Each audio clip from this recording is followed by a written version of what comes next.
Ya, pemirsa, Badan Pusat Statistik atau BPS melaporkan pertumbuhan ekonomi Indonesia sepanjang tahun 2023 sebesar 5,05%. Capaian itu melambat dibandingkan tahun 2022 yang tercatat 5,31%. Apa penyebabnya? Mari kita lihat beberapa data berikut ini. Kita melihat bahwa berdasarkan BPS, pertumbuhan ekonomi atau PDB 2023 tercatat di 5,05% untuk tahun 2023. Ini adalah melambat dibandingkan tahun 2022 yang tercatat 5,31%. Dan kalau kita saksikan sama-sama, di tahun 2019 sebelum pandemi COVID, angkanya adalah 5,02% dan 5,05 ini juga mendekati keadaan sebelum pandemi COVID. Lalu kalau kita lihat data berikut, kita melihat pertumbuhan apa yang menyumbangkan PDB itu berdasarkan lapangan usaha. Kita melihat yang paling banyak adalah kelompok transportasi dan pergudangan, itu angkanya ada di 13,96%. Kalau kita melihat bagaimana kehidupan kita banyak menggunakan juga e-commerce, bagaimana itu kemudian sebetulnya memperbanyak konsumsi transportasi dan pergudangan, ini salah satu penyumbangnya. Lalu yang nomor 2, kita melihat lapangan usaha yang menyumbangkan PDB 2023 adalah pertambangan dan penggalian, angkanya ada di 6,12%. Bagaimana dengan pabrik-pabrik atau industri pengolahan hanya menyumbang 4,6% dan perdagangan reparasi juga menyumbang 4,8%. Yang harus diwaspadai oleh kita semua adalah pertanian, itu hanya menyumbang 1,3%. Ini memang adalah sejalan dengan hasil sensus pertanian yang belum lama kita juga rilis, bahwa memang petani kita semakin tidak mau bertani karena sudah berhitung akan merugi dari awal. Lalu kita lihat data berikut. Pertumbuhan berdasarkan pengeluaran. Yang sangat menarik adalah di tahun 2023 tercatat konsumsi LNPRT, tadi sudah kami laporkan, ini adalah lembaga non-profit yang memberikan barang-barangnya gratis, itu adalah penyumbang pertumbuhan berdasarkan pengeluaran tertinggi. Angkanya 9,83%. Ini sebagian besar adalah disumbangkan oleh persiapan pemilu.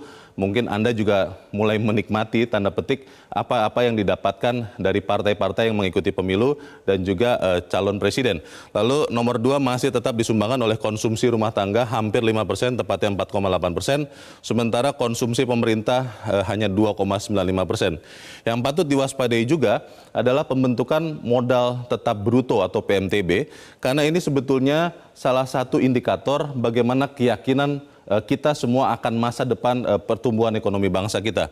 PMTB tercatat hanya 4,4%, ini malah kalah dibandingkan konsumsi rumah tangga yang 4,8%. Ini yang harus diwaspadai. Ini juga mungkin mencerminkan bahwa orang-orang masih menunggu apakah pemilu ini akan hasilnya seperti apa.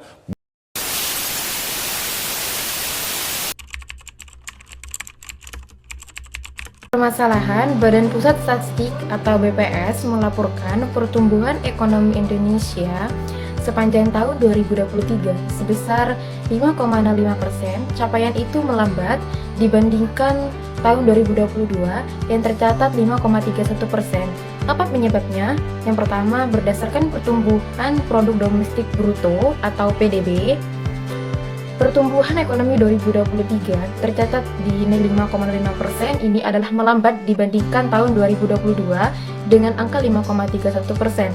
Di tahun 2019 sebelum pandemi COVID angkanya adalah 5,02% dan 5,02% juga mendekati keadaan sebelum pandemi COVID. Kedua, pertumbuhan yang menyumbang PDB itu berdasarkan lapangan usaha. Yang paling banyak yaitu transportasi, selanjutnya pertambangan dan penggalian, pabrik-pabrik atau industri pengolahan, perdagangan dan reparasi. Dan yang harus diwaspadai adalah sektor pertanian karena hanya menyumbang 1,30%. Karena memang petani sudah menghitung merugi dari awal dan tidak mau meneruskannya. Data ketiga, pertumbuhan berdasarkan pengeluaran. Konsumsi LNPRT tumbuh tertinggi dengan 9,83%, dipengaruhi oleh persiapan pemilu. Konsumsi rumah tangga tumbuh hampir 5%. Konsumsi pemerintah tumbuh 2,95%. PMTB tumbuh 4,40%, lebih rendah dari konsumsi rumah tangga, menunjukkan kekhawatiran terhadap hasil pemilu. Impor berkontraksi minus 1,65% dan ekspor tumbuh. Berikut upaya yang telah dilakukan pemerintah untuk mengatasi perlambatan pertumbuhan ekonomi. Yang pertama yaitu fokus pada sektor pertanian, yaitu meningkatkan insentif bagi petani dan menyediakan akses yang lebih baik ke pasar dan teknologi pertanian untuk mendorong produktivitas minat bertani. Yang kedua, stimulasi investasi, yaitu menyediakan insentif fiskal dan non-fiskal untuk menarik investasi domestik dan asing. Untuk yang ketiga, yaitu penguatan konsumsi rumah tangga, meningkatkan daya beli masyarakat melalui program bantuan sosial dan kebijakan ekonomi yang mendukung pertumbuhan lapangan kerja. Yang terakhir yaitu stabilitas politik dan keamanan, yaitu memastikan stabilitas politik menjelang pemilu untuk memberikan kepercayaan kepada investor dan pelaku ekonomi.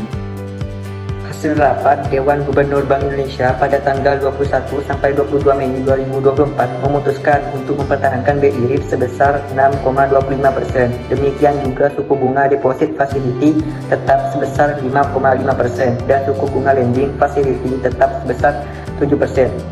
Ekonomi Indonesia tetap berdaya tahan terhadap tingginya ketidakpastian global tersebut. Pertumbuhan ekonomi pada triwulan 1 2024 tercatat 5,11% meningkat dibandingkan pertumbuhan pada triwulan sebelumnya sebesar 5,04%. Keputusan pemerintah untuk menstimulasi investasi untuk pertumbuhan ekonomi ini sangat tepat. Hal ini didasarkan pada data yang tertera pada Antara News yang mengatakan bahwa investasi tahun 2023 ini melebihi dari target awal yang ditetapkan oleh Presiden, yaitu sebesar 1.400 triliun. Sedangkan perolehan investasi tahun itu sebesar 1.418,9 triliun.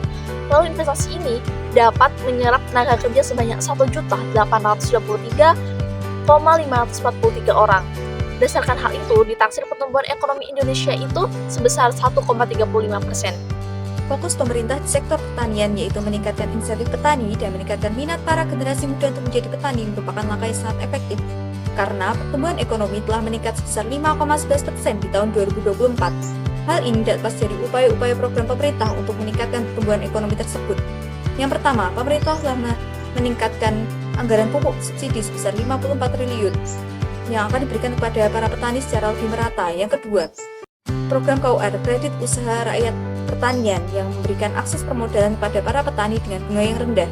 Yang ketiga, program petani milenial yaitu memberikan pelatihan, dukungan bisnis, dan teknologi digital kepada para generasi muda.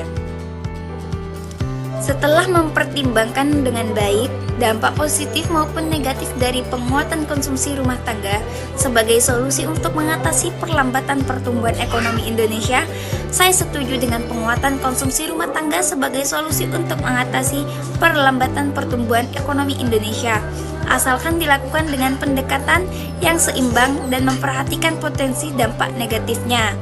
Terus pemerintah harus mengimplementasikan kebijakan yang komprehensif termasuk pengelolaan utang, investasi di sektor lain, dan pengendalian inflasi untuk memastikan keberhasilan dan keberlanjutan pertumbuhan ekonomi. Di sisi positifnya, kebijakan suku bunga tinggi juga memiliki tujuan untuk menjaga stabilitas makroekonomi dan mengendalikan inflasi. Langkah ini mencerminkan upaya Bank Indonesia dalam memperkuat koordinasi kebijakan dengan pemerintah untuk memitigasi dampak resiko dari ketidakpastian pasar global.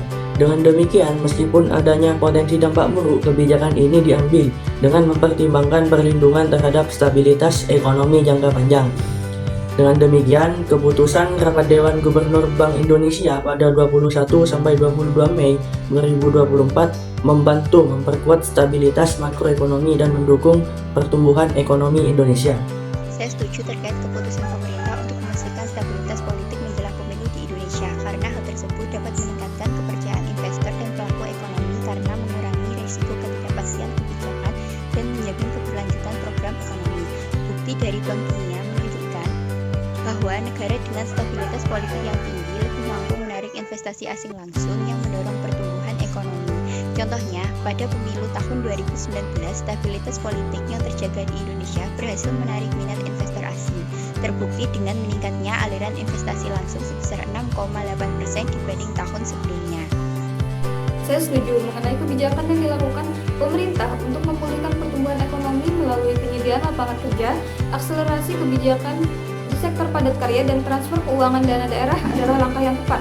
Dengan prediksi pertumbuhan ekonomi yang positif dari Bank Indonesia dan dampak nyata dalam peningkatan lapangan kerja dan investasi, kebijakan ini menunjukkan efektivitasnya. Namun, untuk mencapai hasil yang maksimal, pemerintah perlu mengatasi tantangan dalam hal sinkronisasi kebijakan dan keterlambatan implementasi APBN melalui peningkatan koordinasi, peningkatan kapasitas daerah, dan penyederhanaan birokrasi. Indonesia telah mengambil berbagai langkah untuk mengatasi keterlambatan pertumbuhan ekonomi, termasuk fokus pada sektor pertanian, stimulasi investasi, penguatan konsumsi rumah tangga, dan memastikan stabilitas politik. Langkah-langkah ini bertujuan untuk meningkatkan produktivitas, menarik investasi, meningkatkan daya beli masyarakat, serta memberikan kepercayaan kepada investor dan pelaku ekonomi. Meskipun terdapat dampak positif seperti pertumbuhan ekonomi yang stabil dan peningkatan lapangan kerja, juga dapat potensi dampak negatif seperti meningkatkan utang rumah tangga dan inflasi yang perlu diwaspadai.